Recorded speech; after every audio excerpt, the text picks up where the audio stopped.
Vamos a recapitular un poquito algunos puntos de la vez pasada. Continuamos con hipertensión secundaria, esta vez de origen endocrinológico. Esta es una clase breve. Y empezamos con enfermedad renal crónica. Entonces, bien. Vamos a ver, en términos de hipertensión arterial secundaria, ¿qué posibilidades tenemos con respecto a la etiología? A ver, voy a ir preguntando para ir medio pasando lista, así ubico quién va faltando. Omar Armenta, andamos por acá. Del grupo B.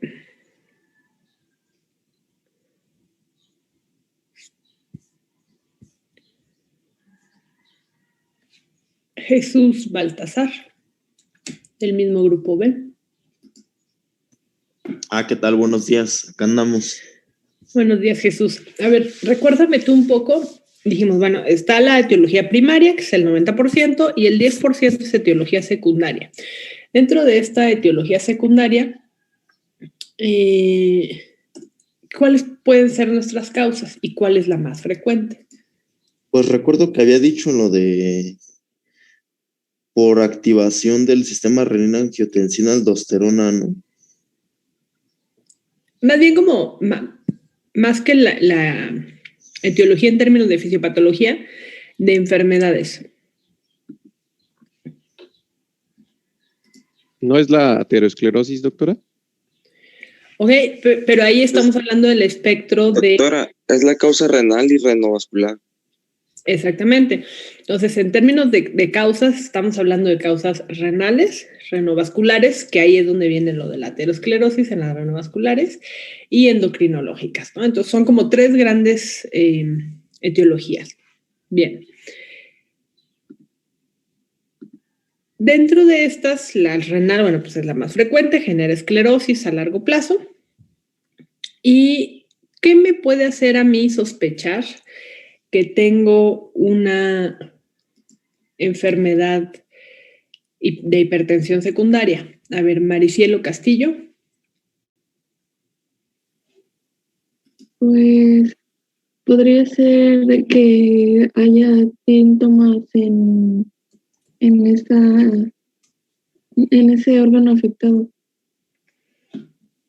Dame, digamos, ¿qué me hace decir esto parece más hipertensión secundaria que primaria?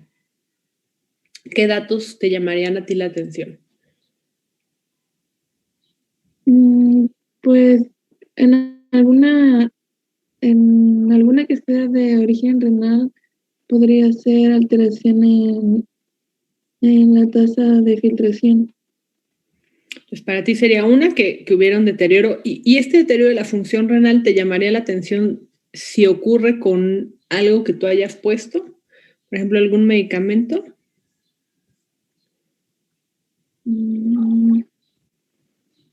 Que ya no responde al tratamiento para la hipertensión, doctora.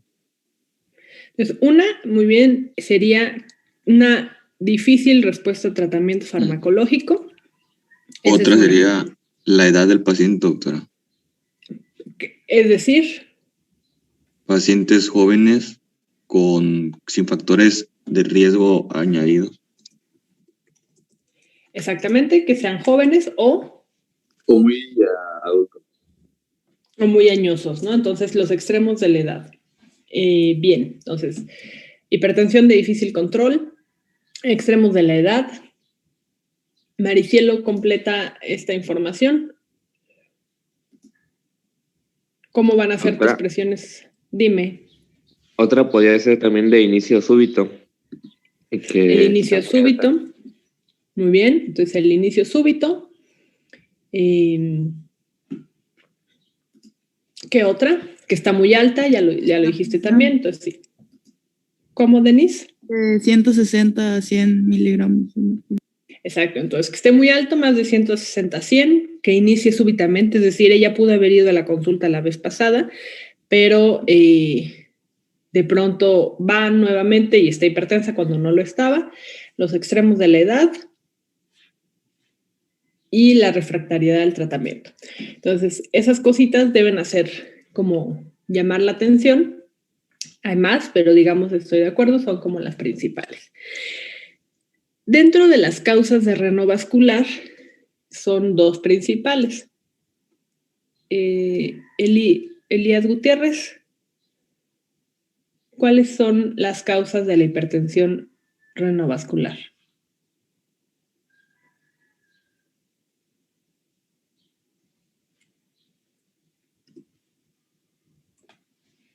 Ya, bueno, a ver. ¿Una estenosis? La aterosclerosis y la displasia fibromuscular. Exactamente, entonces ya dijeron dos. Aterosclerosis y displasia fibromuscular. ¿Cuál es la característica de la displasia fibromuscular? Que se da en mujeres jóvenes. ¿Ok? ¿Qué más? Es una enfermedad autoinmune. ¿Ok? Es autoinmune, es de nacimiento, puede ir asociado a otras patologías. Y la característica es que tiene una imagen en rosario, o sea, una pérdida de la continuidad. Ok, muy bien. De hecho, vimos imágenes de revascularización, son como pequeñas bolitas unidas. ¿Qué más? Que es asintomática. Es asintomático. ¿Y cuándo tenemos síntomas? ¿A partir de qué momento de la estenosis tenemos síntomas? A ver, anda por ahí Pablo Estrella. Fabián Estrella. Buenos días, doctora. Buenos días, Fabián. ¿Tú te acuerdas cuándo, a partir de qué porcentaje de estenosis tenemos la presencia de síntomas?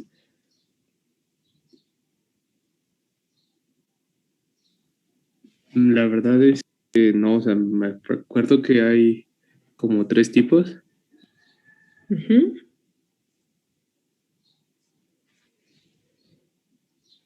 Ok, ¿alguien que más o menos se acuerde? El porcentaje era alto, no sé si lo recuerdan. De la medial, ¿no, doctora? 85, así.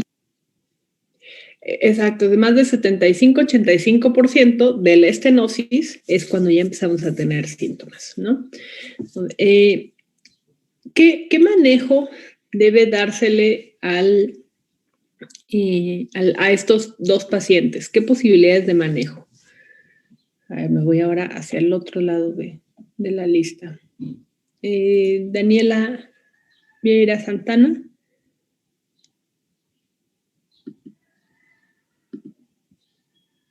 Sí, doctora. Pues nos había comentado que debía dárselo un manejo antes de comprobar que fuera bilateral. Debía manejarse como que si fuera unilateral. Es decir, no debía manejarse con con IECAS y ARAS, me parece. Ok. Debía manejarse con... no recuerdo muy bien con qué era, pero debía manejarse con como que si fuera bilateral antes de comprobar que fuera unilateral, porque era de alto riesgo manejarlo con IECAS y ARAS. Pero la verdad que no recuerdo. Ok, entonces uno sería el manejo antihipertensivo. Laura, ¿qué otro manejo antihipertensivo, además de los IECAS y ARAS, siempre y cuando Laura Torres, haya descartado el origen bilateral, puedo dar? ¿Diuréticos? Diuréticos es una opción. Y habíamos dicho un grupo, de hecho, cuando vemos hipertensión, ¿cuál es el esquema de manejo de la hipertensión? Esencial. Es, de hecho, su acompañante. ¿Estatinas? Dime, Juan Manuel. No, como antihipertensivo. Beta bloqueadores. Beta bloqueadores. No. Bloqueadores de calcio. Bloqueadores de los canales de calcio. Exactamente. Entonces, los bloqueadores de canales de calcio son la opción terapéutica ideal en estos pacientes. Eso que quede súper claro. El manejo y de la hipertensión, digamos, en este caso estamos hablando de secundaria, pero en términos generales es IECAS y ARAS más bloqueador de canal de calcio. Esto de los beta bloqueadores es como ya muy lejano, ¿Ok? Entonces, prioridad de tratamiento y ECAS ARAS más bloqueador de canal de calcio, de lo que ustedes quieran.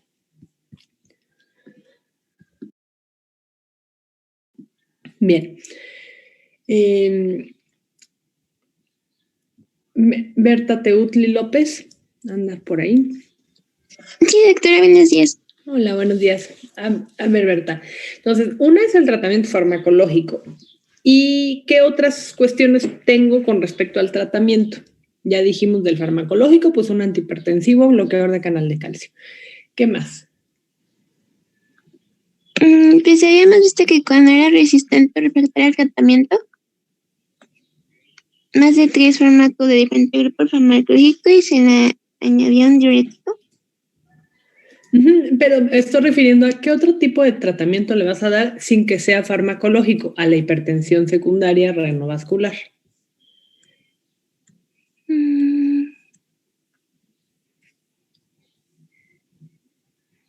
¿Puede ser tratamiento quirúrgico?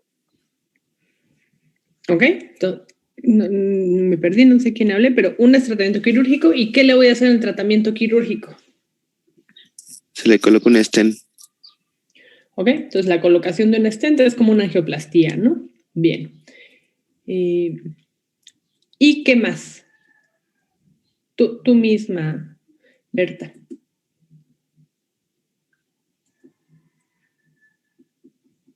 Bueno, ¿se puede retirar por intervención como una angioplastía o...? Ok. Y a ver, Miguel Ángel Rodríguez, ¿y qué más además del tratamiento? Ya hablamos del quirúrgico, farmacológico, y nos falta una tercera rama del manejo. ¿Cuál sería? Yo diría que la dieta, doctora. El estilo de vida. Exactamente. Entonces, el estilo de vida es la tercera parte, que de hecho en hipertensión arterial primaria quedamos que era muy importante. Aquí también le van a recomendar disminución, sobre todo la disminución de sodio. Y el control de la presión arterial, ¿por qué es importante? A ver, Sonia Moreno, o sea, ¿por qué me importa controlarle la presión arterial a un paciente con hipertensión arterial secundaria?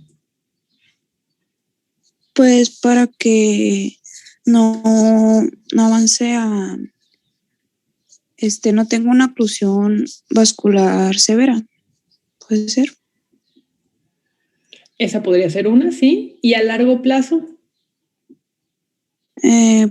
Que presente enfermedad renal crónica.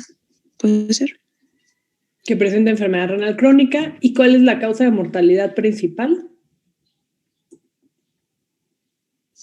De esta, o sea, se refiere. ¿En la hipertensión o en la enfermedad renal?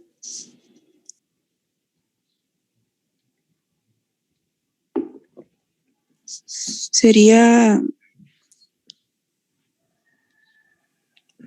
¿Cuál sería tu temor? ¿De qué se va a morir?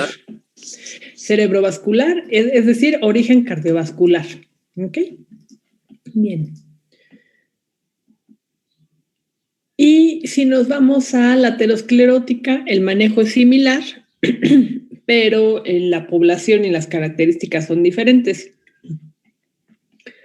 A ver, Elizabeth Andrade, del grupo C. Sí, doctora, buenos días. Buenos días.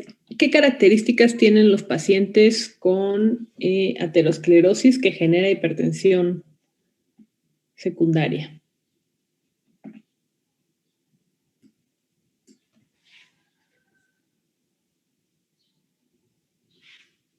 Ya me hablaron que de la fibrodisplasia son mujeres jóvenes, el arrosariado, dónde está el nivel del daño. ¿Qué me puedes decir de los pacientes con aterosclerosis?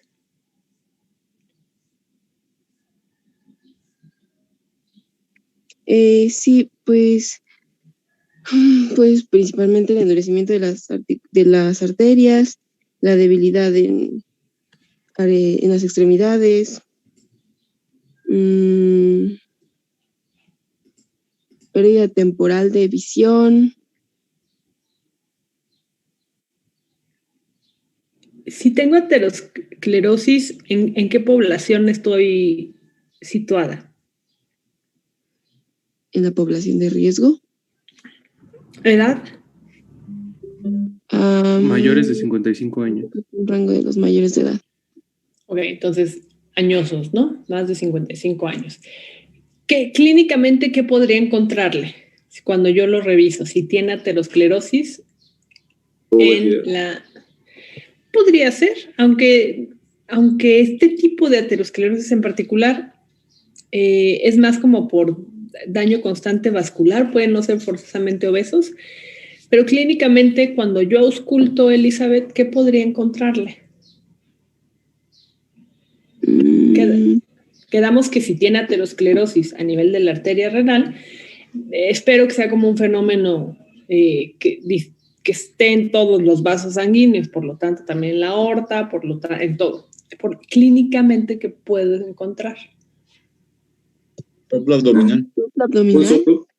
Soplo abdominal. ¿Y a nivel cardíaco? En un paciente viejito, fumador, ateroscleroso, que aunque no sea renovascular, ¿qué le van a encontrar?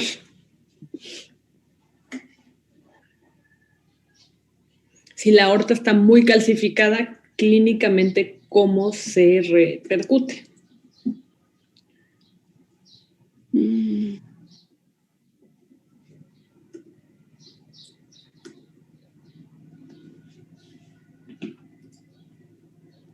A ver, Laura Camacho, ¿tienes algo en mente? Buenos días, doctora. Buenos días.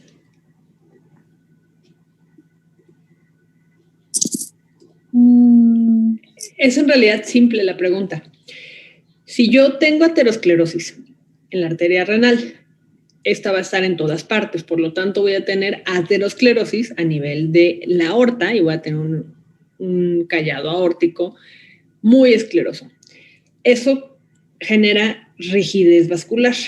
Por lo tanto, cuando yo pongo mi estetoscopio, ¿qué espero encontrar? Un soplo.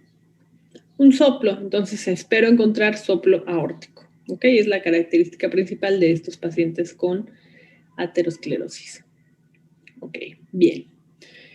¿Alguna duda que les haya surgido en lo que yo voy buscando la presentación de hipertensión secundaria? ¿O algo que ustedes deseen agregar de algo que hayan leído?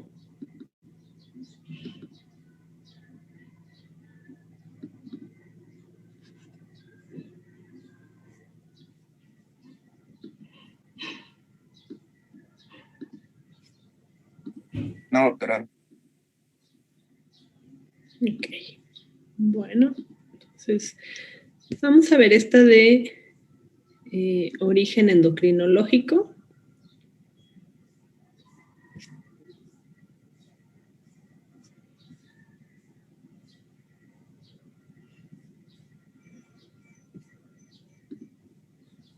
Bien.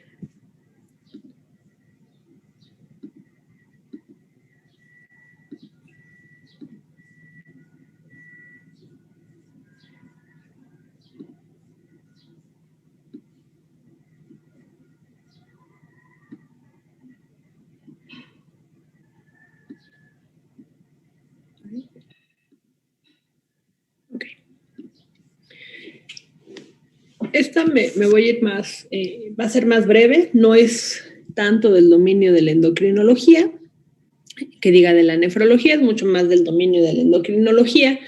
Son de hecho ellos quienes se dedican a estudiarlo. Nosotros lo que tenemos que hacer en términos de nefrólogos es identificar que existe un problema de origen endocrinológico y derivar. Entonces voy a tocar de manera, sobre todo más como datos importantes para el diagnóstico. Entonces, esta la tienen ustedes en su Johnson, a mí me agrada bastante, que es como un primer panorama de qué pudiera yo hacer u observar cuando tengo un paciente con sospecha de hipertensión endocrinológica. Entonces, el primer paso es pensar que tiene un origen secundario. Y un origen secundario, ya me hablaron ustedes, son presiones muy altas, de difícil control, de inicio súbito en extremos de la edad. Entonces, si mi paciente tiene historial familiar de feocromocitoma, neurofibromatosis, neoplasia endocrina múltiple o aldosteronismo, pues muy probablemente esté ante un escenario de una patología de estas. Además, tengo hipertensión refractaria o hipertensión resistente, entonces ahí recomiendan hacer lo siguiente: considerar que es de origen iatrogénico, es decir, que nuestros fármacos son incorrectos o que el paciente está con otros fármacos que pudieran alterar la presión arterial. Por ejemplo, hay quienes toman pastillas para bajar de peso, que son estimulantes, eso puede hipertensar. Alguien que tenga alterada la tiroides y esté mal medicado, también eso puede afectar. Ok. Evaluar si pienso que tiene un origen vascular y si no, bueno, el origen endocrinológico. Sugieren medir electrolitos, sodio, potasio. Ahora vamos a ver por qué el potasio es importante. Hacer una evaluación urinaria, qué tal que tiene alterado el glomérulo. En realidad lo que está pasando es que es una glomerulopatía y yo solo veo hipertensión y lo que tengo es proteinuria o hematuria que deberé enfocar. Tomar la actividad de la renina plasmática y la aldosterona, medir catecolaminas cuando así lo considere o considerar una angiografía renal si más bien pienso que es vascular. Después esta división en 3 es yo creo que la que más les podría servir a ustedes. Tengo el paciente ya hipertenso, pero además tengo potasio bajo, es persistente, estoy perdiendo potasio. De ser así, tendría que evaluar por qué pierde potasio mi paciente, ya está hipertenso. Uno es simplemente el uso de diuréticos a dosis altas que me pudiera estar generando la pérdida de potasio. Otra, una hipertensión acelerada primaria, aldosteronismo, pseudoaldosteronismo, síndrome de Cushing, un tumor productor de renina o síndrome de Little. Entonces ya aquí empiezan a aparecer patologías asociadas a potasios bajos. ¿Qué signos y síntomas me orientan? Bueno, pues la de un feocromocitoma. Son estados hiperadrenérgicos persistentes, es el famoso enrojecimiento cutáneo, la sudoración, el temblor, hipertensión, un paciente ansioso como muy acelerado. El otro dato que me puede ayudar es la tiroides. Una alteración tiroidea también me puede generar hipertensión y ahí tengo que ver cómo está el peso, si sube o baja rápido, la tolerancia al calor, la piel si está muy seca, el cabello si se cae mucho, los hábitos intestinales si existe mucho estreñimiento, cómo están los ojos, la sudoración y presencia de temblor. Si sospecho una acromegalia, clínicamente debería haber un paciente con dimensiones asimétricas corporales. Entonces, cómo está el tamaño de la cara, las manos, los pies, también aquí se acompañan sudoraciones. O síndrome de Cushing, en donde encuentro las famosas estrías moradas a nivel de abdomen, el abdomen con obesidad central importante, acné o ya más adelante, bueno, la presencia de la jiba.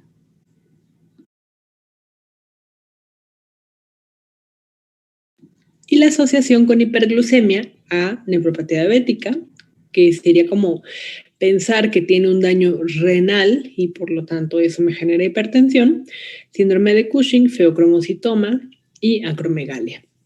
Entonces son datos pivote. Recuérdense que cada caso clínico o cada paciente que ustedes observen, tengo que ir juntando datos pivote y la conjunción de todos ellos va a ser la que me ayude más adelante.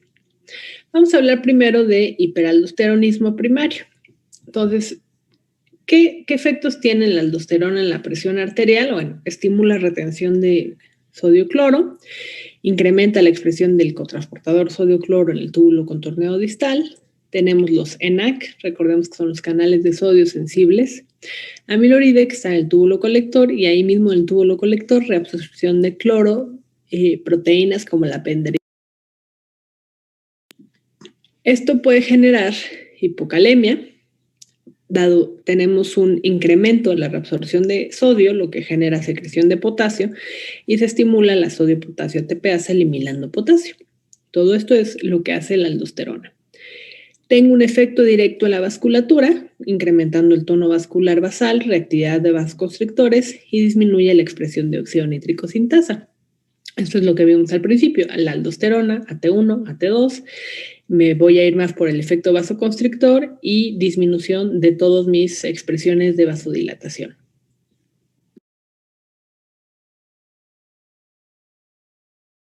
Estimula el sistema nervioso simpático y va a causar fibrosis perivascular y estimulación de la expresión de endotelina. ¿Okay? Entonces, esto ya lo habíamos visto, solo un recordatorio.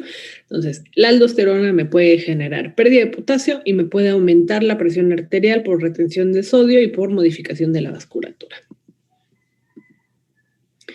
Aquí vemos un poquito en esquema. Entonces, lo que quiero ver es aldosterona, ¿no? Entonces, todo el circuito que ya conocemos, angiotensina, angiotensinógeno, angiotensina 1, angiotensina 2, mediante renina y la enzima convertidora. En la glándula adrenal es donde se produce la aldosterona, y esta aldosterona me va a generar retención de sodio y agua, me va a generar vasoconstricción incrementada, va a generar disminución de los vasodilatadores, como el óxido nítrico, va a aumentar el sistema nervioso simpático con el tono periférico simpático y va a aumentar la endotelina. Esta conjunción aumenta la presión arterial. Recordemos un poco la vía de la síntesis de aldosterona. Empieza con el colesterol, es un derivado hasta que está la aldosterona de corticosterona. Existen factores que me inhiben la liberación de aldosterona o la estimulan por ejemplo, la angiotensina 2, y la inhiben la hipocalemia, el péptido atrial natriurético, dopamina, óxido nítrico, es decir, todo aquello como de vasodilatación. Hablando un poco más de la patología, cuando hablamos de un hiperaldosteronismo, es que estamos liberando mucha aldosterona. Entonces, ¿por qué estamos liberando mucha aldosterona? Las causas principales son adenomas productores de aldosterona, en un 40-50%. Puede ser uni o bilateral.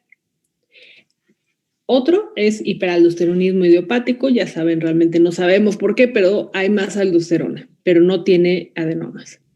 Puede haber no adenomas, sino hiperplasia, es un crecimiento de la glándula bilateral del 30-60% o unilateral, o un carcinoma adrenocortical liberador de aldosterona, pero esto es mucho menos frecuente. Entonces, hiperaldosteronismo significa una producción alta de aldosterona ocasionada por un adenoma productor de aldosterona como principal. ¿Okay?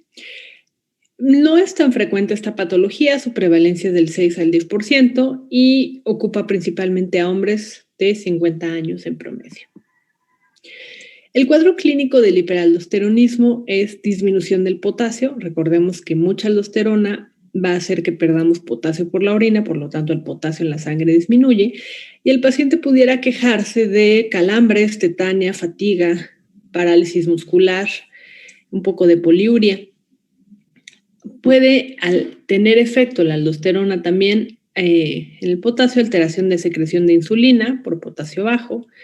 El paciente con la retención de sodio y agua, vamos a tener edemas, vamos a tener daño a órgano blanco con hipertrofia ventricular izquierda, son retenciones de sodio y agua e hipertensiones que van a generar que el corazón, sobre todo el ventrículo izquierdo, crezca y pudiera llegar a tener algo de proteinuria. No nefrótica, evidentemente, es solo por alteración tubular. Entonces, ¿cómo puedo yo empezar a hacer el diagnóstico? Bueno, una es que son pacientes, vamos juntando datos, ¿no? Entonces, una es hipertensión de difícil control, punto número 1. 2 es disminución de potasio. Entonces, cuando empezamos a analizar las hipertensiones, hay que ver el potasio, porque todas las otras que vimos no modifican potasio, pero en las endocrinológicas ya puede haber disminución.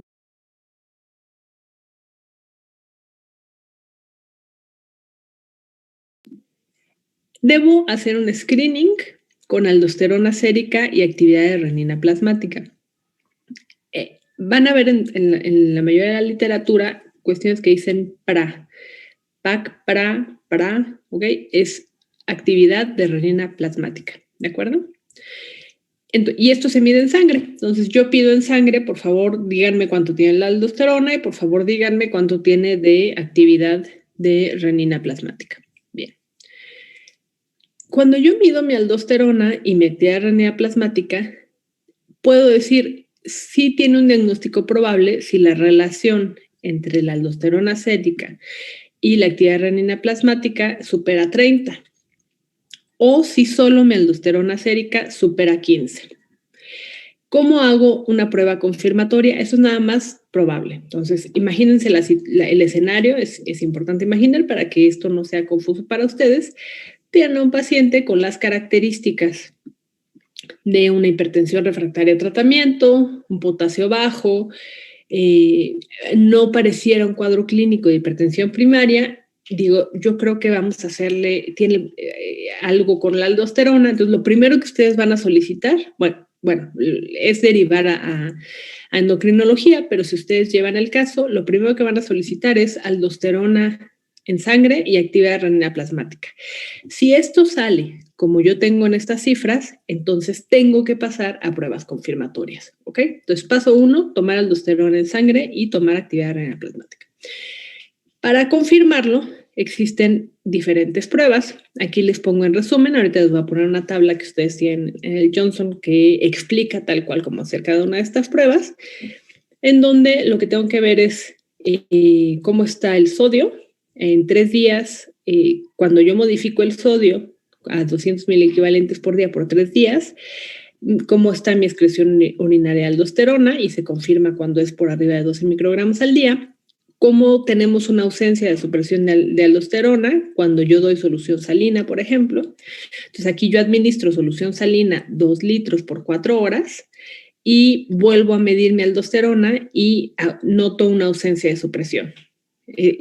Acuérdense que con la sal, con el sodio, tendría que tener un mecanismo de regulación que disminuya mi aldosterona porque estoy sensando que tengo mucha.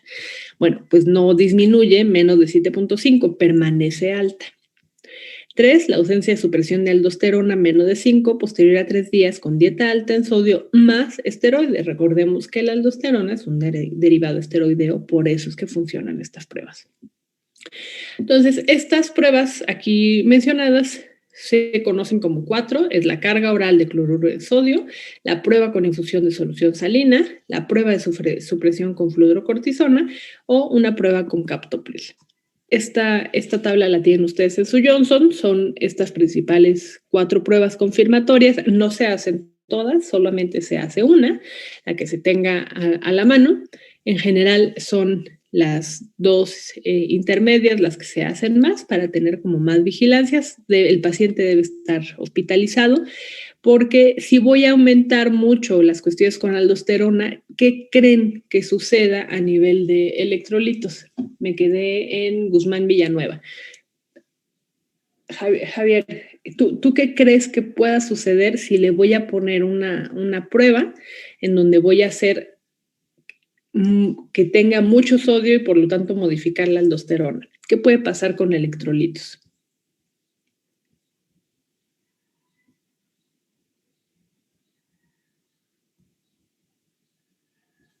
Disculpe, doctora, creo que Prince es el único cadete de 3er año que está en la escuela, así que creo que él no está en clase por instrucción militar. Ok, bueno, pues tú ayúdame, Víctor. Ajá. ¿Qué crees tú que pueda pasar con el paciente? ¿Por qué lo tengo que tener casi hospitalizado o con vigilancia muy estrecha? ¿Qué le van a pasar a los electrolitos?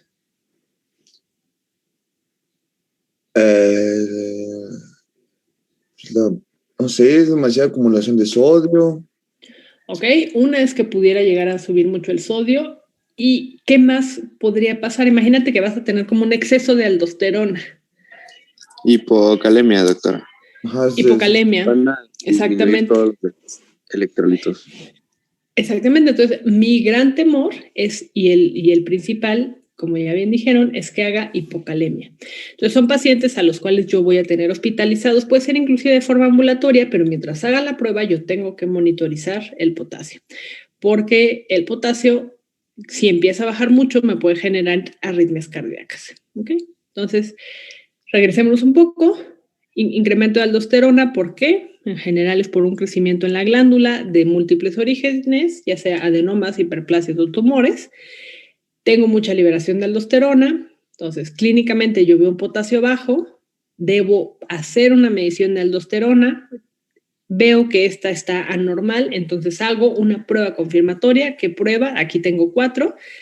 Elijo una de ellas para hacer mi diagnóstico definitivo. ¿Ok? ¿Quién me ayuda a leer este algoritmo? A ver, aquí algún voluntario y si no, pues ya seguimos con la lista. Yo, doctora. Muy bien. A ver, Lina. Este es como la estrategia de evaluación del hiperaldosteronismo. Es un poco lo que hemos hablado. Se va a revisar la relación de aldosterona y renina. Cuando es menor a un 25, se va a tomar como un hiperaldosteronismo primario poco probable. De ahí el sistema, la ARR entre 25 y 50 se va a solicitar una prueba confirmatoria en donde pues ya sea negativo o positivo. Si es negativo, se va a considerar otra vez hiperaldosteronismo primario poco probable. Y si es positivo, se va a comenzar con un receptor el receptor del mineralocorticoide. ¿Cuál sería un diurético inhibidor mineralocorticoide? Espironolactona.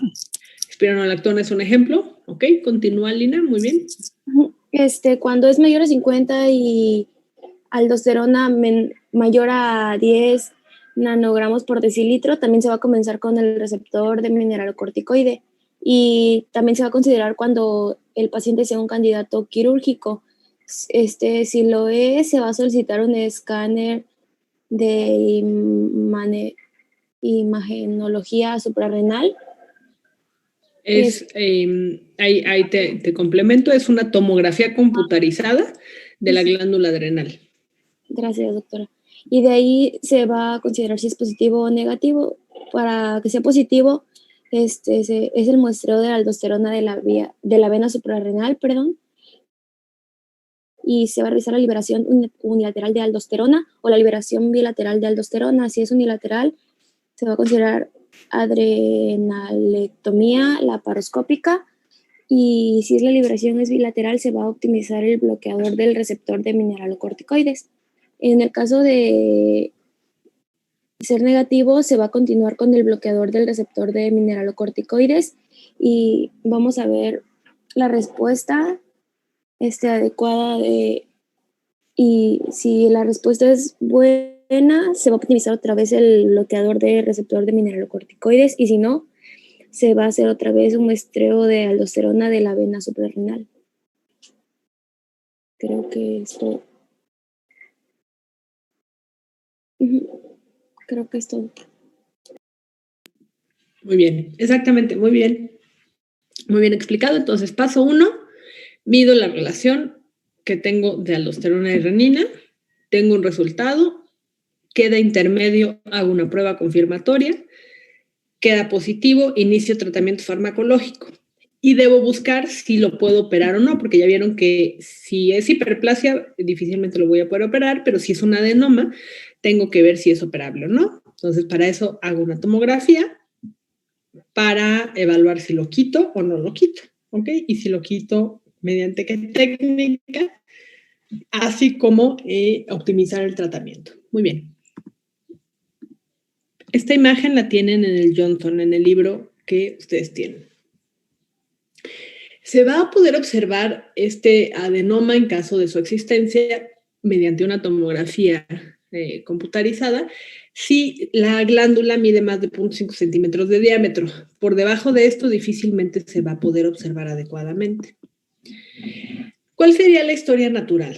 Es lo que les preguntaba hace rato con respecto a qué pasa a los pacientes con hipertensión renovascular persistente que no se controlan. pues va a ocurrir un efecto de hipertensión sostenida. Además, recuerden que son hipertensiones altas, persistentes. Entonces, ¿qué le puede pasar al paciente? Bueno, va a tener enfermedad coronaria, enfermedad vascular periférica, arritmias cardíacas, hipertrofia del ventrículo izquierdo. Esta hipertrofia del ventrículo izquierdo es como el primer cambio cardíaco que va a tener un paciente hipertenso o con enfermedad renal. Hipertrofia ventricular izquierdo, esto recuérdenlo bien, porque además siempre va a ser un medidor para estudios de daño cardíaco, porque esto me lleva a falla cardíaca, que es una de las causas de muerte en estos pacientes. Disminuye mi densidad mineral ósea y puede desarrollar enfermedad renal crónica. Recuerden que la segunda causa de etiología causal para enfermedad renal crónica es hipertensión. La número 1 es diabetes. Entonces, si es un adenoma unilateral, lo puedo operar y lo voy a quitar, idealmente vía laparoscópica con un 30-60% de curación. Si es idiopático, es decir, no tiene un adenoma, sí libera mucha aldosterona, pero no tengo yo un sitio marcado de hiperproducción, bueno, entonces lo único que voy a hacer es tratamiento, ya me lo dijeron ustedes, espironolactona, 25 gramos al día es una opción. O ajuste de dosis, 25 gramos al día es una dosis no muy alta. Debo dar tratamiento antihipertensivo y ECAS, ARAS, es de muy buena opción, dado que vamos a tener además protección cardiorrenovascular. ¿Okay? Bien, entonces esto fue para hiperaldosteronismo. Otra posibilidad de hipertensión secundaria de la que vamos a platicar es síndrome de Cushing. Síndrome de Cushing es un exceso de glucocorticoides por una producción de hormona adrenocorticotropa por un adenoma pituitario. Entonces, es, para que no vayan confundiendo, es muy similar. Tengo el tema anterior. Tengo hiperaldosteronismo porque estoy produciendo mucha aldosterona y estoy produciendo mucha aldosterona posiblemente por un adenoma en las adrenales. Aquí es lo mismo, pero en Cushing, ¿no? Tengo Cushing, estoy produciendo mucho ACTH, pero ¿dónde se produce el ACTH? En pituitaria. Entonces tengo posiblemente un adenoma hiperproductor de ACTH. ¿Okay? O sobreproducción de cortisol por este adenoma, puede ser por adenoma adrenal o carcinoma. Entonces, en el otro tiene que ver con aldosterona, en este tiene que ver con ACTH, cortisol. Puedo tener además una producción alta de ACTH de manera ectópica. El porcentaje de aparición es raro, pero a mí sí me ha tocado ver un par de casos de carcinomas broncogénicos. El carcinoma broncogénico es el que más produce ACTH ectópico, en un 0.5%, pero está presente. Entonces, ¿cómo puedo tener mucha producción de ACTH? Porque tengo un adenoma, porque tengo un carcinoma. Puede ser a nivel de glándula adrenal o puede ser a nivel de pituitaria o puede ser en un tumor que nada tiene que ver, pero que el tumor per se es productor de hormona adenocorticotropa. ¿Okay? Estas serían como las etiologías posibles, las sobreproducciones de diferentes hormonas. Lo principal que ustedes tienen que tener en la mente son una sobreproducción mineralocorticoide, ya sea cortisol, ACTH. ¿Qué función tiene el cortisol y por qué? Ya sabemos que la aldosterona produce aumento de la endotelina, produce el sistema nervioso simpático, pero ¿qué función tiene el cortisol? Bueno, el cortisol inhibe el óxido nítrico, aumenta la angiotensina 2, aumenta la estimulación adrenérgica, aumenta la vasopresina y aumenta la endotelina 1. Recuérdenme un poco qué hace la endotelina 1. ¿Qué habíamos dicho de la endotelina 1? Es un vasoconstrictor. Es uno de los vasoconstrictores más potentes. Endógenos. Exactamente. ¿Y qué hace la vasopresina? Pues es la hormona antidiurética. La hormona antidiurética, por lo tanto, tiene que ver con regulación sodio y agua. No entra tanto el sodio, pero sí mi regulador de agua. Y bueno, lo adrenérgico ya sabemos que genera vasoconstricción por el sistema nervioso simpático. Y la angiotensina 2 también, de esa hemos ya platicado bastante. Entonces, el cuadro clínico ya lo mencionamos en la tabla inicial, como el algoritmo diferencial. Son pacientes que van a tener aumento de la pigmentación por efecto del ACTH.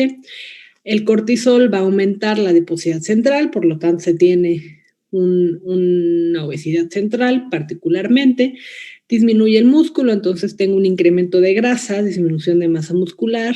Tengo estrías moradas, que es lo que pueden ver ustedes aquí en el abdomen, estas estrías moradas. Tengo daño óseo, puedo tener osteoporosis, hirsutismo, acné. Y la presencia de los andrógenos va a también generar hirsutismo o virilización. También este cortisol genera depósito, se hace un poco la jiba de grasa a nivel de la jiba en espalda. Para mi diagnóstico es excreción aumentada de cortisol libre urinario. Voy a medir el cortisol en la orina. Este debe estar aumentado. Debe haber ausencia de supresión matutina posterior a dexametasona. ¿Cuándo es el momento del día que tengo mayor liberación esteroidea? Al despertar. Por la mañana. Exactamente, al despertar. Entonces, pero si yo doy dexametasona, esperaría que disminuya. Entonces, lo que ocurre aquí es que no disminuye. Debo hacer una tomografía de pituitaria y de glándulas adrenales para ver si tengo un tumor o algo adicional. Y el pronóstico de estos pacientes es muy similar a lo que hemos platicado. El 50% a 5 años va a tener una mortalidad alta por alteraciones cardiovasculares porque son presiones de muy difícil control. Va a tener hipertensión de difícil control, va a generar intolerancia a la glucosa, resistencia a la insulina o inclusive diabetes.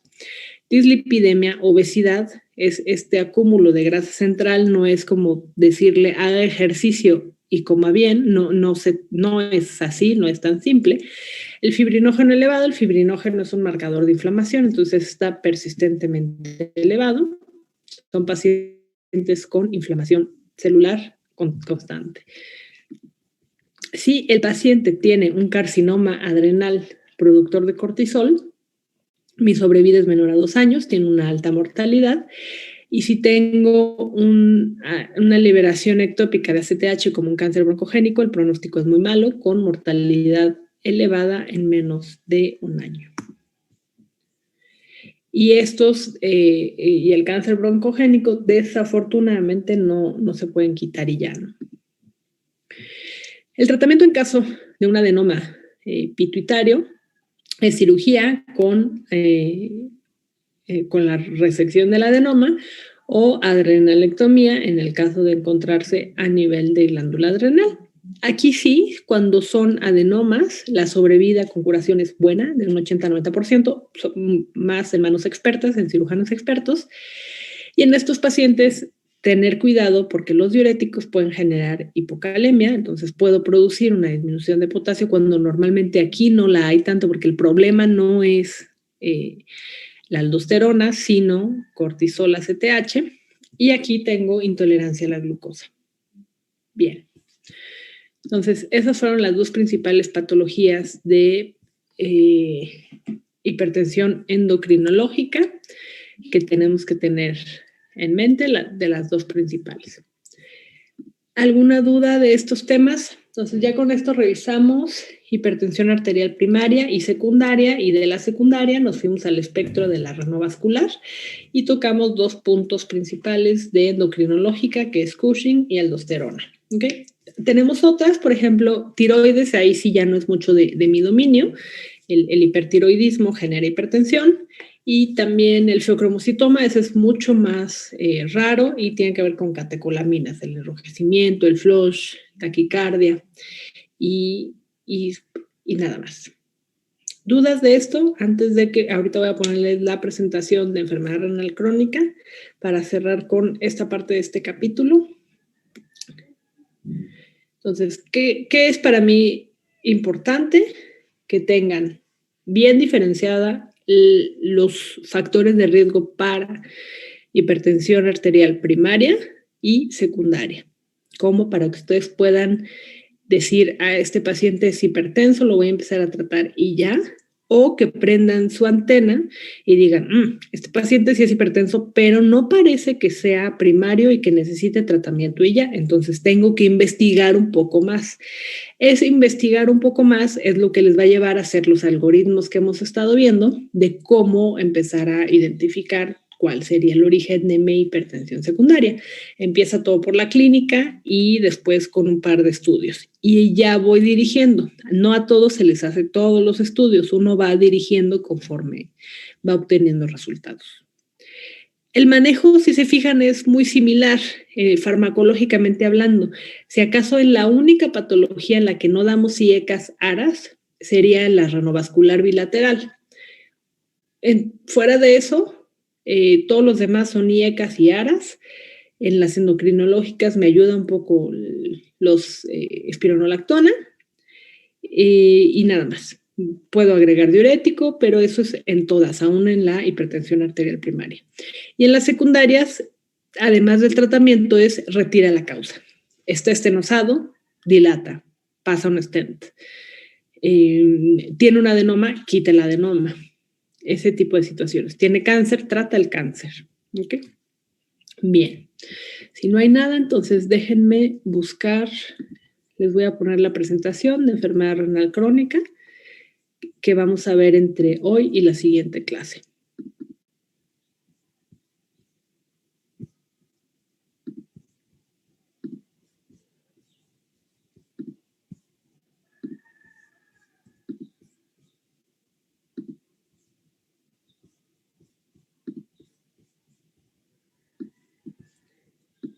Enfermedad renal crónica es un tema que para mí es muy importante que quede muy bien aprendido, y que será como muy preguntado, y no solo ahorita, sino en el resto de su escolaridad. Cuando preguntan algo en nefrología, en general, es enfermedad renal crónica. En el ENARM, por ejemplo, los temas más preguntados son enfermedad renal crónica, lesión renal aguda y síndromes glomerulares como muy generales. Son los 3 temas que más preguntan. Y enfermedad renal crónica sí es muy importante como el dominio inicial, porque mucho de esto puede ser prevenible, identificable a tiempo y tratable antes de que el paciente deteriore importantemente la función renal y ya llegue con nosotros. Ya cuando llega con nosotros, la mortalidad es muy alta, como ya lo vimos en las gráficas de hipertensión. Entonces, es muy importante identificar cuándo alguien tiene factor de riesgo para enfermedad renal y qué voy a hacer en el primer contacto. ¿Ok? Bueno, al ser un tema como muy sonado, ya deben saber un par de cosas. A ver, vamos a ver. Daniel Mexia Pozos, ¿andas por ahí?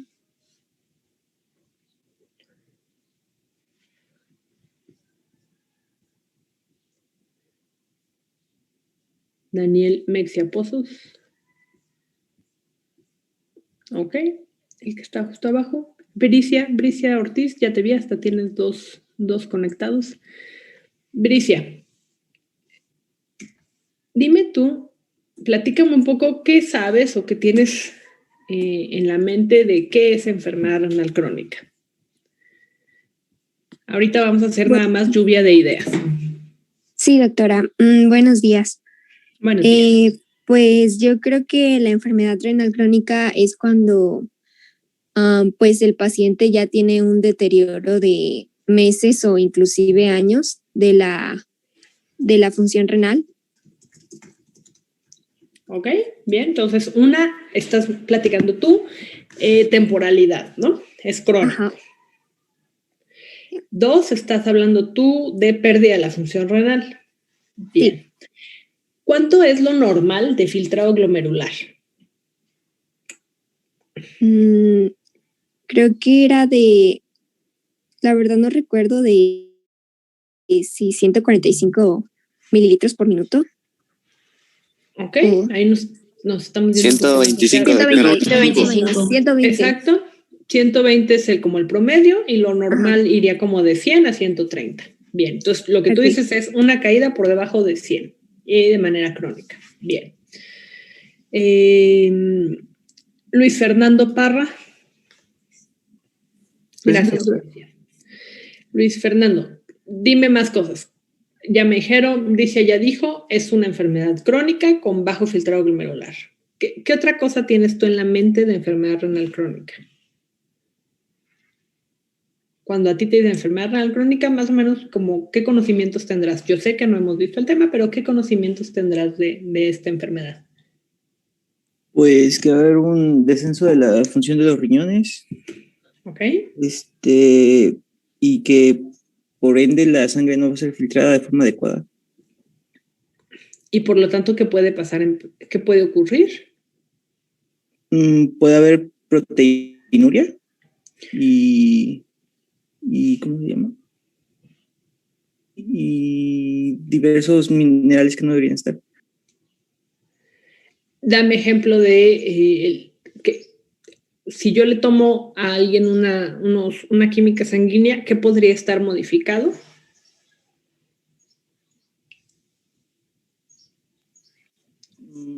Podría tener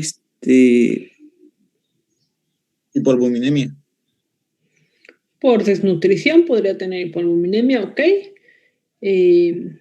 Cuando yo digo el paciente, o cuando han escuchado o han visto en un hospital, el paciente tiene azuados elevados, ¿qué significa?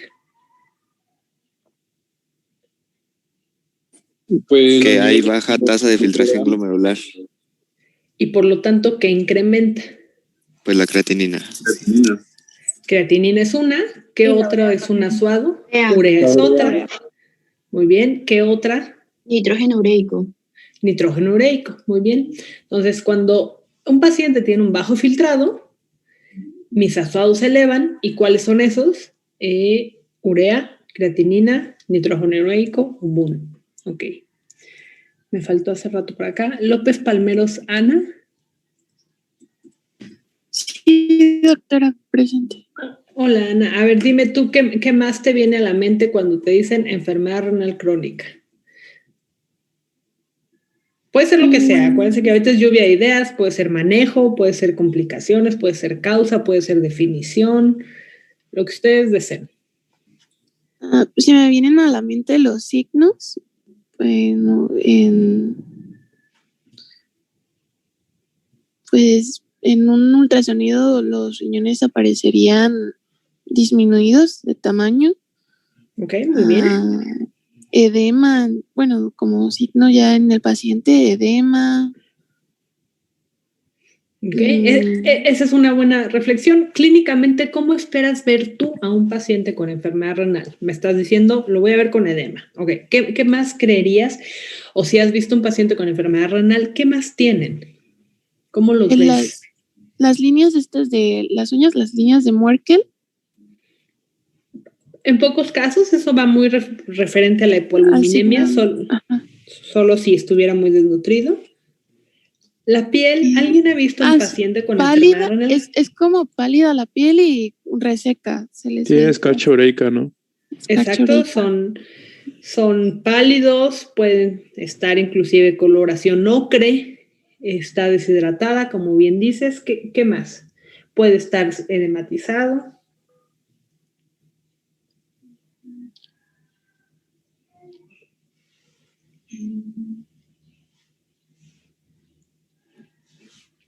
Pueden ser hipertensos, pueden tener temblor, pueden quejarse de mucha comezón. Ok. Osteoporosis. Bien. Osteoporosis, tienen alteración en los huesos, muy bien. José Roberto Hurtado. Buenos días, doctora. Buenos días. Platícame algo más de la enfermedad renal que sepas tú. Pues para clasificarla usamos el CADIGO, que evalúa la tasa de filtración glomerular y el nivel de proteinuria. Perfecto. Albuminuria en particular. Perfecto. Entonces, su clasificación depende de CADIGO. Y hay 5 estadios. ¿Cuál es el estadio que voy a dializar, José Roberto? Ahorita lo vamos a platicar, pero ¿tú sabes a partir de cuál ya dializo? ¿Del último? Exactamente. El último estadio, el estadio 5, que es un filtrado glomerular por debajo de... ¿De 30? ¿25? 15. Un poquito menos, 15. Okay, muy bien. Última participación de lluvia de ideas, Zaret Herrera.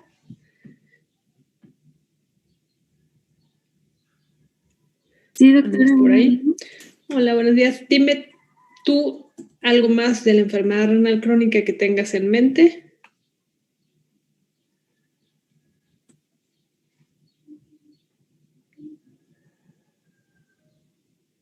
¿Cómo lo podrías tratar? Pues, como ya mencionaron, depende mucho en qué estadio esté el paciente. Ok. La verdad, ahorita no tengo un tratamiento así muy claro, pero yo creo que estos pacientes terminan tratándose con diálisis. Es una respuesta. ¿Qué tratamientos tengo? Terapias sustitutivas de la función renal. Ejemplo, diálisis. ¿Okay? Doctora. Bien. Dime. Bueno, ¿puedo participar? Sí, adelante.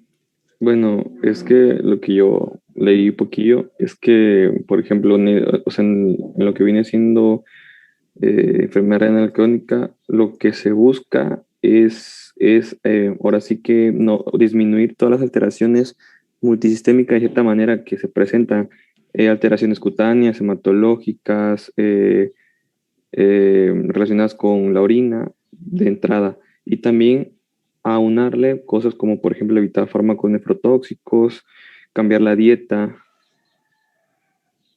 Exacto, perfecto. ¿Y todo eso por qué lo hago? O sea, una evidentemente sería como la calidad de vida, pero por ejemplo, cambiar la dieta, algunos fármacos, evitar nefrotóxicos, ¿qué es lo que yo espero? ¿Cuál es mi objetivo? Pues de que no, primero que no empeore, o sea, que no empeore el estado de los riñones, pues que no siga disminuyendo la tasa de filtración, o sea, no empeorarlo. Claro, yo lo puedo quitar, es una enfermedad quitable. No. Así como, exacto, no, por eso se llama crónico-degenerativa. No lo voy a quitar, pero lo que dices, Abraham, es muy cierto. Debo hacer que evolucione a la velocidad más lenta posible. Muy bien, exactamente, muy bien. Entonces Doctora, es atender desde el inicio. Dime, André. también se tiene que sustituir la pérdida de las funciones del riñón, o sea que se tiene que dar eritropoyetina porque se deja de producir, al igual que también se tiene que suplementar con vitamina D. Exacto, perfecto. Entonces, parte del tratamiento no es quitarla, sino los síntomas, tratarlos, y todo aquello que el riñón esté dejando de hacer, empezar a hacerlo farmacológicamente. Muy bien. Y de ahí es parte de esta clase, vamos a ir viendo todo el espectro de síntomas y esferas que abarca la enfermedad. Bueno, entonces, lo dijeron muy bien, tiene que ver con temporalidad y función. Pero la definición dice esto: anormalidades estructurales o funcionales renales por más de 3 meses con o sin disminución del filtrado glomerular. Entonces, paso número 1 es que debe ser de crónico. Y como yo digo, crónico es más de 3 meses. Todo menor de 3 meses tiene posibilidad de reversión, que entra ahí lo de lesión renal aguda o inclusive una glomerulonefritis con proteinuria, puede ser reversible si yo la trato o quito la causa del origen secundario. Entonces, más de 3 meses. Punto número 1. 2, anormalidades funcionales. Entra ahí lo que ustedes me acaban de decir del filtrado glomerular y necesito tener un filtrado menor de 60 mililitros minuto para definirlo como enfermedad renal crónica. Entonces, más de 3 meses es crónico, menos de 60 de filtrado habla de un deterioro de la función, una anormalidad funcional, pero está este apartado que en general no tomamos en consideración, que es anormalidad estructural. Una anormalidad estructural pueden ser quistes, pueden ser anormalidades urinarias de nacimiento. Entonces, puedo tener un paciente con enfermedad renal poliquística, que tiene múltiples quistes bilaterales, tiene anormalidad en la estructura, por más de 3 meses, pero que tiene un filtrado glomerular normal. Bueno, ese paciente tiene enfermedad renal crónica, solo que pues está en el estadio 1. Por eso ahora van a ver la clasificación, porque hay quienes tienen un filtrado alto dentro de la definición. Entonces, si solo mi meto filtrado es filtrado de menos de 60 por más de 3 meses, pero también puede haber anormalidades estructurales. ¿Qué otra anormalidad funcional? Además del filtrado glomerular, otra anormalidad sería la proteinuria, por ejemplo, hematuria. Entonces, son alteraciones del sedimento que me generan que yo pueda decir tengo modificado. Dime, Abraham. Le quería preguntar, ¿cómo comprobamos aquí que son mayores de 3 meses? O sea, en un paciente, ¿no?, que a lo mejor ni siquiera sabe que tenía daño, pues. Ahí tenemos, eso es bien difícil, siempre es bien difícil. Porque si yo les pregunto a ustedes, ¿quiénes de ustedes saben su creatinina basal? Yo creo que ni la mitad me va a responder. ¿Cuántos tienen ustedes de creatinina basal? Entonces, una técnica sería, pregúntele al paciente si tiene laboratorios anteriores, aunque sea de más de 6 meses, no importa. Aquel que los tenga, porque tiene un chequeo rutinario, tú vas a poder ver cómo estaba antes y cómo está ahora. Hay quienes tienen de varios años atrás y te los muestran y ya desde hace años ya tenía alterada la creatinina. Esa es una técnica. Y la otra va a ser mediante ultrasonido. Yo voy a hacer un ultrasonido y si mi riñón tiene datos de cronicidad, asumo que es crónico, pero le voy a confirmar su diagnóstico hasta que yo tengo mi punto cero. Hoy lo estoy evaluando, le pido el ultrasonido, le voy a decir, tiene usted datos crónicos, vamos a empezar manejo, vamos a empezar a hacer algunas cuestiones y en 3 meses, cuando yo lo vuelva a ver, voy a confirmar su diagnóstico. Entonces, ya sea que el paciente tenga historial hacia atrás o yo tomo punto cero el día de mi visita y hacia adelante. Va a ser la forma como de clasificar. Ok, doctor. Gracias. Bueno, entonces, todo este espectro habla de enfermedad renal crónica, no solamente es aquel que tiene bajo filtrado, es todo aquel que tiene alteraciones estructurales, funcionales, por más de 3 meses, con o sin disminución del filtrado glomerular. ¿Ok? Dime, Alan. Doctora, disculpe, y por ejemplo, ahí, pues desafortunadamente, por lo mismo del cálculo del tiempo, bueno, por la cronicidad, pues va a seguir con el daño de aquí a los 3 meses que yo tomo de punto cero, o ya tomo medidas desde ahí de prevención y aún así puedo ver el tiempo de cronicidad. Desde aquí yo tomo medidas, porque aunque tome medidas, no va a volver a la normalidad. Entonces, desde el momento en que yo lo veo, empiezo a tomar medidas. Porque además no son medidas como, salvo que hablemos de diálisis, por ejemplo, son medidas de vamos a modificar la dieta, vamos a poner control en la presión arterial, vamos a tener control de la glucosa, así. Ah, ok. Bueno, gracias, doctor. No, ¿de qué? Esta clasificación, la clasificación de CADIGO, como ya bien lo dijeron, toma en consideración 2 factores. 1 es el filtrado glomerular, 2 es la albuminuria. El filtrado glomerular se divide en 5 y la albuminuria se divide en 3. La albuminuria lo agregaron, 2012, ya no es tan reciente, pero es un nuevo factor incluido. Entonces, tiene que ver con el filtrado glomerular. El estadio 5 es menos de 15, el 4 va de 15 a 30, el 3 va de 30 a 60, que se subdivide a la mitad, el 2 de 60 a 89 y el 1 más de 90. Esto habla de qué acciones debo tener con el paciente. Entonces, estadio 1 es el paciente, como les di en el ejemplo, una poliquistosis renal, que tiene daño renal por ser poliquistosis renal, pero que su filtrado glomerular está normal. Bueno, este paciente sí tiene daño renal, entonces lo que tengo que hacer es tratar y evitar progresión del daño, como ya ustedes me lo dijeron, detectar comorbilidades que yo pueda tratar.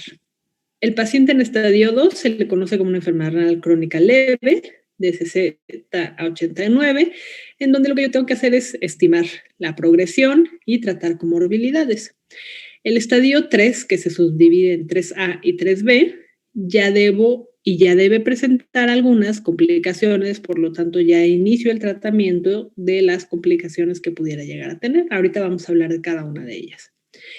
El estadio 4 ya es una enfermedad renal crónica grave, en donde yo debo preparar para una sustitución renal, preparar tanto técnicamente como emocionalmente. Este es un proceso de duelo en la mayoría de los pacientes y aceptan con muy poca facilidad el que ya no hay marcha atrás y que van a llegar a diálisis o a hemodiálisis o a trasplante y que tenemos que prepararnos para evitar que lleguen a urgencias con 400 de urea.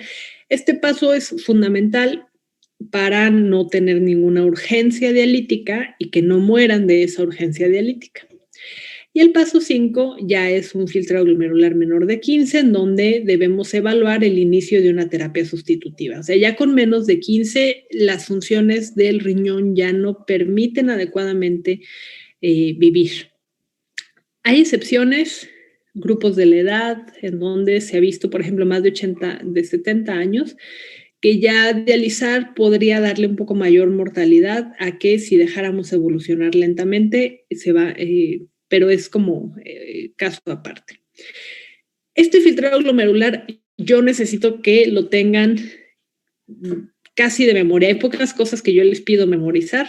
Esto es algo que ustedes tienen que memorizar para saber cómo se subdivide, cómo se estadifica. Y además me sirve para el tratamiento y también para derivar. Un criterio para derivar al nefrólogo es que el paciente se encuentre de estadio 3B para abajo, es decir, un filtrado glomerular menor de 45 mililitros minuto es criterio de envío al nefrólogo. Otro criterio de envío al nefrólogo es que tenga A3. Ya vimos esto de las cifras. Menos de 30, 30, 300, más de 300. Recuérdame, Alan, cómo se le llamaba a menos de 30 en términos de albuminuria, 30, 300 y más de 300, cuando vimos la nomenclatura de...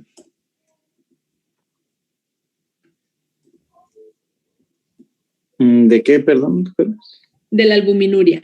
¿Cómo le decimos si tiene 30, 300 y cómo le decimos si tiene más de 300? Micro y macroalbuminuria. Bueno. Exactamente. Entonces, esto es normal, esto es microalbuminuria y esto es macroalbuminuria. Entonces, criterios de derivar al nefrólogo: que tenga un filtrado glomerular por debajo de 45 o que tenga macroalbuminuria. ¿Okay? ¿Por qué creen que agregaron esto de la albuminuria a la clasificación? Me falta del grupo C. Luis Ángel Sánchez. Sí, doctora. Hola. Buenos días. ¿Por qué crees tú? Antes solo era el filtrado y ya. ¿Por qué crees tú que agregaron esto? Como parte de muchos de los padecimientos que causan enfermedad renal crónica, pues es porque a la larga van deteriorando la función de los capilares y pues haciendo que haya un aumento del paso de la albuminal. ¿Qué me refleja que tenga albuminuria? ¿Daño a qué nivel en el glomérulo? A nivel endotelial. ¿A nivel de? En la membrana, en los podocitos. Podocitos. ¿Y cuál era la parte interna de ese filtrado glomerular? Ya me dijeron podocitos, membrana, ¿y la otra parte? Endotelio. Endotelio. Por lo tanto, ¿en dónde tengo endotelio? ¿Glomérulo? Además del glomérulo, ¿en dónde más tengo endotelio? En el cuerpo. ¿En dónde tengo? Sí, en todo el organismo. ¿Vasos sanguíneos? Arteriolas, vasos sanguíneos. Exactamente, en todos los vasos sanguíneos. Por lo tanto, el tener albuminuria también es un reflejo de daño endotelial. El daño endotelial, ¿qué me puede producir? Como consecuencia clínica. Edema. Ok, podría ser, pero una consecuencia de patología clínica a largo plazo. Hematuria. Hipertensión. Hipertensión y por lo tanto Daño a órgano blanco. Daño a órgano blanco. ¿Ok?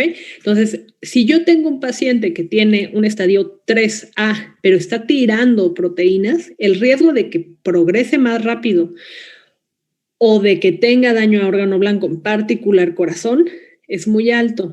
Por lo tanto, necesito darle mayor atención a esto. ¿Ok?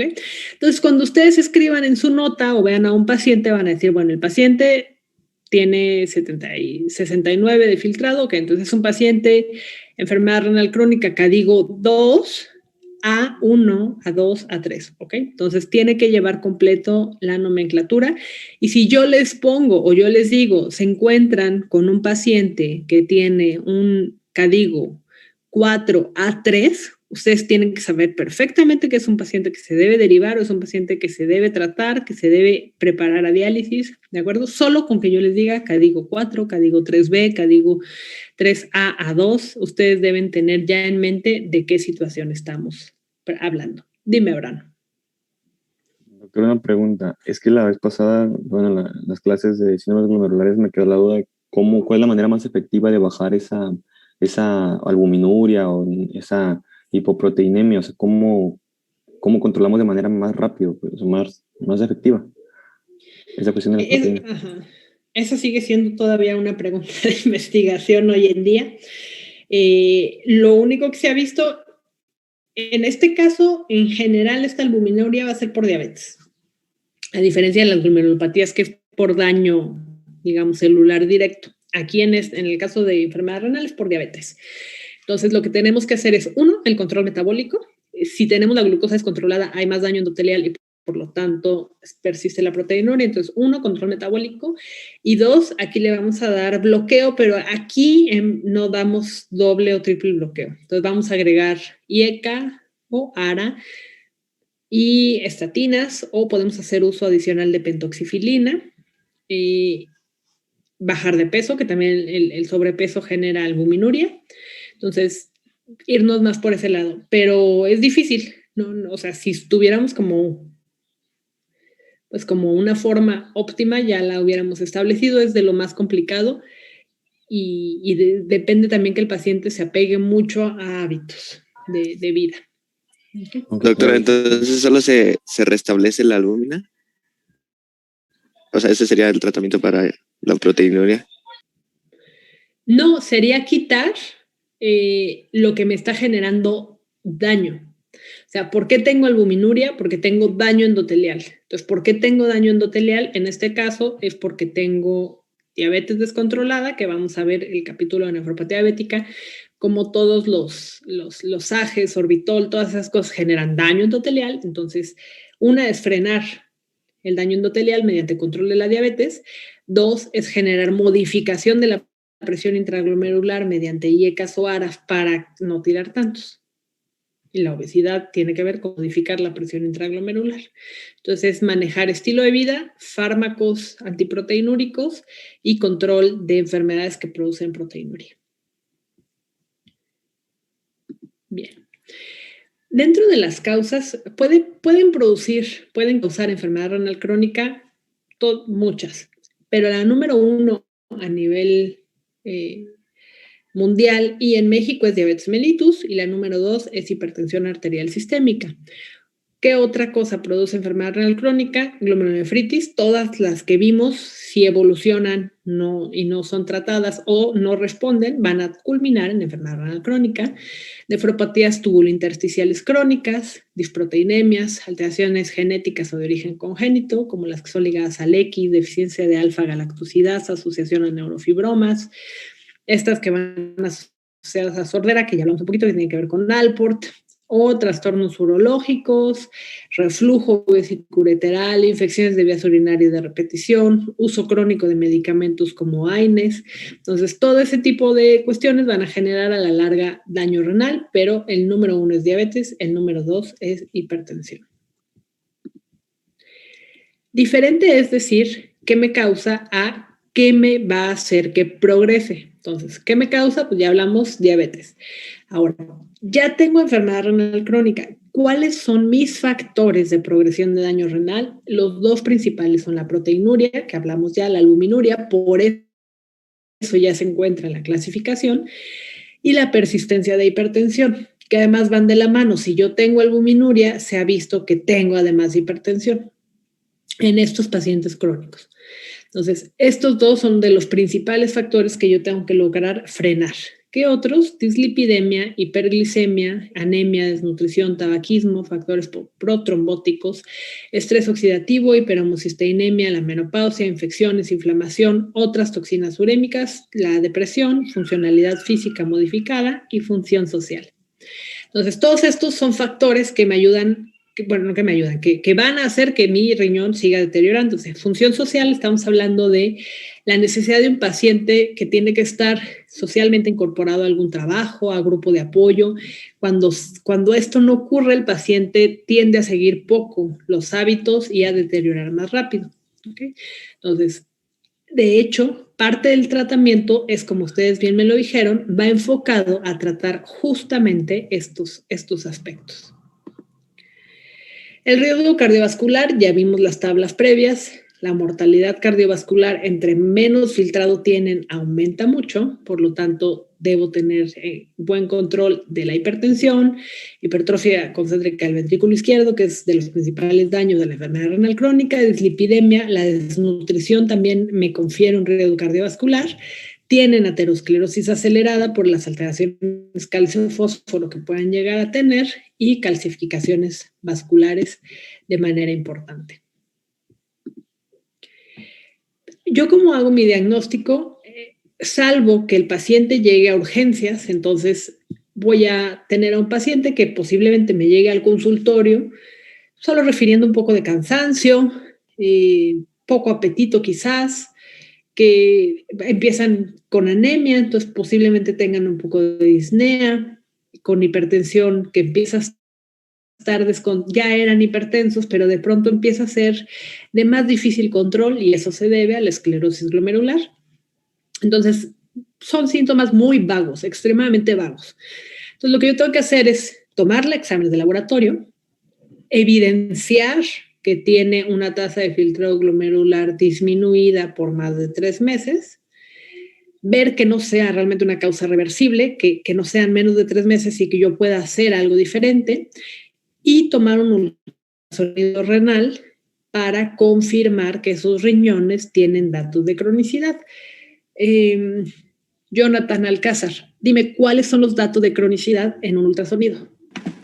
Pues lo más importante es que el riñón se empieza a ver un... Ok, dimensión del tamaño. Aquí les puse 10 a 12, pero cuando vimos la clase de anatomía, ¿cuánto quedamos que podía ser como mi límite inferior permitido? 8. 8. Ok. Entonces, menos de 8 centímetros. Dime otro dato de cronicidad. Podría ser también... ¿Hipogenicidad? Está hipogénico, ¿no? Cuando hay datos crónicos. ¿Alguna opinión diferente a la hipocogenicidad? Es al revés. Debería hiperecogenicidad. Exactamente. Entonces se ve muy blanco. Y por último, el último dato ultrasonográfico. A ver, está por ahí Clara Vadillo. Y tenemos un dato adicional. ¿Te acuerdas cuál es? La relación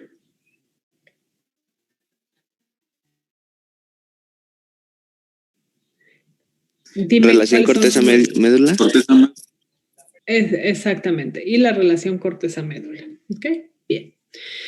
Entonces, con todo esto, es lo primero que yo solicito para de ahí pasar a hacer un diagnóstico. ¿Qué síntomas? La verdad es que los síntomas del paciente con enfermedad renal son extremadamente amplios. Los principales son fatiga, astenia, adinamia, pueden tener calambres. Cuando ya tenemos concentraciones de ácidos en sangre mucho más altos, podemos hablar de coma, convulsiones, puede haber neuropatía periférica, disminución de habilidad mental, se vuelven un poco más lentos en el pensamiento, anorexia, náusea, disminuye el potencial de membrana de las membranas musculares, pueden tener modificación del sentido del olfato,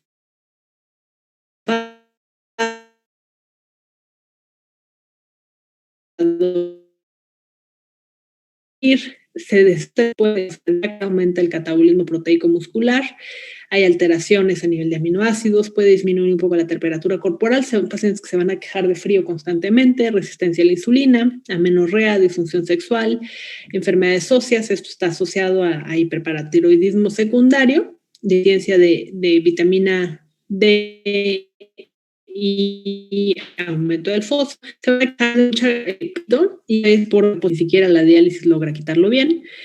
Puede haber serositis cuando ya tenemos un evento de incremento de ácidos más avanzados, sobrecarga hídrica, sin gusto, anemia, por disfunción plaquetaria. La urea genera disfunción plaquetaria y son pacientes que tienen mayor riesgo de sangrado, disfunción grasítica linfocitaria, hay estrés, pacientes estresados celularmente, atrofia cutánea y enfermedad vascular. Entonces, si se fijan, el espectro de síntomas es muy amplio y va a depender mucho del paciente.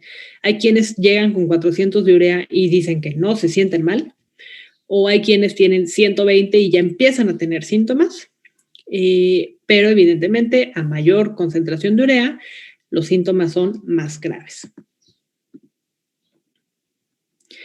¿Qué puedo pedir? Debo pedir química sanguínea con todos los azuados, creatinina, urea, nitrógeno ureico, el potasio, el fósforo, todos los electrolitos de inicio, ver cómo está metabólicamente, glucosa, hemoglobina glucosilada, ácido úrico, perfil de lípidos, ver cómo está en términos de nutrición, albúmina, ver si tira o no tira por albúmina, entonces necesito una recolección de 24 horas para ver albuminuria, ver cómo está calcio, fósforo, hormona paratiroidea, y ver cómo está la hemoglobina, el hierro, la ferritina, la saturación de transferrina para poder evaluar si tiene deficiencia de hierro, si es solo anemia de enfermedad crónica, para ver qué voy a hacer. Una de las principales causas de que la eritropoyetina no funcione como yo deseo es que tenga deficiencia de hierro. ¿Okay? Estas son las principales complicaciones de la enfermedad renal crónica. Ahorita las vamos a mencionar y hasta aquí quedamos hoy, y en la siguiente vamos a desglosar una por una. Entonces, van a ser anemia, ya me lo dijeron, tiene deficiencia de eritropoyetina. Luego tengo alteración con calcio fósforo, entonces voy a tener un hiperparatiroidismo secundario. Deficiencia de vitamina D, ya sabemos que en el riñón está la 1-alfa hidroxilasa que me ayuda a convertir la vitamina D en forma activa. Voy a tener acidosis metabólica, ya vimos que el riñón es el principal sitio de secreción y liberación de hidrogeniones y de bicarbonato, por lo tanto, si mi riñón está afectado, voy a tener alteración a este nivel. Sobrecarga hídrica, voy a tener poca capacidad de regular mi volumen, empieza a incrementar el fósforo, puedo tener incremento del ácido úrico, voy a tener incremento del potasio con la caída del filtrado glomerular, voy a tener dislipidemia y puedo hacer alteraciones de la glucosa. En estos pacientes, entre más avanzados, hacen más hipoglucemia, porque acuérdense que el riñón tiene función de gluconeogénesis. Entonces ocurre dos cosas, esa función se va perdiendo y además el filtrado glomerular al caer va a hacer que muchos hipoglucemiantes orales permanezcan en sangre más tiempo y eso me genera complicaciones como hipoglucemia. Entonces, hasta aquí nos vamos a quedar para que procesemos esta primera parte de la información y el jueves continuamos con cada una de estas complicaciones. De aquí deriva una de las tareas que les dejé de las guías. Por equipos, necesito que revisen las guías. Yo les voy a decir, el jueves les digo qué equipo, qué guía debe analizar, para que vayan sacando lo principal de cada una de estas. Son guías grandes, pero yo no necesito que me narren toda la guía, sino los puntos clave. Ejemplo, En diabetes, bueno, ¿cuáles son las metas? ¿No? Entonces, hemoglobina glucosilada, opciones farmacológicas, si hay o no hay albuminuria, cambia mi tratamiento. Entonces, para el tratamiento de la enfermedad renal crónica existe una guía para cada una de estas cosas, una guía para anemia, una guía para hipertensión, una guía para nefropatía diabética, una guía para donador de trasplante, una guía para manejo de lípidos, una guía para manejo de calcio y fósforo. Entonces, la idea es que de este trabajo es que lo hagan en equipos, son equipos grandes, para que logren desglosar los puntos principales de cada guía y entre ustedes compartirse estas guías. Si tenemos tiempo de hacerlo a manera de presentación, lo haremos en el documento PPT guardado en formato PDF para evaluarlo. ¿Okay? ¿Alguna duda hasta el momento? No, doctora. Todo bien, doctora. Muy bien. Nos vemos el jueves. Gracias, doctora. ¿Okay? Gracias, doctora. Que estén bien, hasta luego. Gracias, doctora.